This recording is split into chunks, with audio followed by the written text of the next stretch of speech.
Charlie, what's up? This be Drizzy. Today, I'm not going to talk much. I'm just here to take you down memory lane as to how far Baraka has come as an outreach, as a community of people with shared values and shared ideas, and what actually motivated this movement in the first place. So this movement started with Stephen Amuzmauli, a visionary, someone I would probably call a brother, a friend, someone I could actually sell my ideas to, and then he will come up with something that we could work with. So back then, this young man came to me one day, and he was like, "How do we help people? Okay, how do we reach out to the marginalized in society, and how do we pull them out from these trenches?" Initially, when he came up with the idea, I was like, "Wow. This is quite an idea. How do we do this?" So I told him, "Charlie, go then think about something. Next time when we meet, we will put ideas together and see how far we could get this thing to go." So he came back, and I wasn't even expecting it that way. In a very short time, like a day or two later, he was like, "Charlie, I have the idea. Now I have a name for it, and I actually even have my vision and mission statement," where I was like, "Wow." So he came up with the name Baraka. I asked him what it meant. He told me what it meant. I was like, "Okay." Then he was like, "Charlie, so how do we move on from there?" And I'm proud to have been there from the beginning, and then giving my input there and then.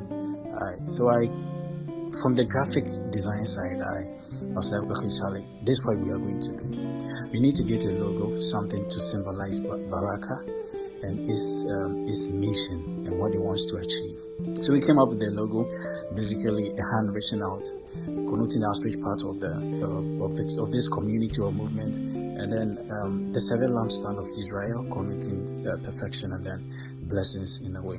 So there and then we were like, okay, there's going to be a motto, and this motto, we are going to take blessings and upliftment. And we were like, wow, this thing is really going to go far. And just like all great ideas, or just like all great institutions, it starts very little, and then sketchy ideas develop, and it's nurtured, and then becomes something big. And Baraka is here today, celebrating its 5 years anniversary. Once again, just like all human institutions, Baraka has its up and lows. Baraka has been in the trenches. Baraka, along the way, almost gave up. But Baraka, as a group, with this leader being a visionary, someone who doesn't give up easily, went ahead with this movement. And once again, by the grace of God, is here. Over the years, Baraka has gone out on outreach programs, giving back to society with donations, and also doing blood screening programs as a way of reaching out to people, and through this all sharing the gospel alongside it. And I think that is the most important part of all this outreach, sending out the gospel to people and then making sure that the word of God reaches all places. That's the far ends of the world. So Baraka as a movement, yes, it's 5 years, and once again, I'm proud to be part of this movement. I'm proud to have been there from the beginning, and seeing it go a way that we initially planned it to go.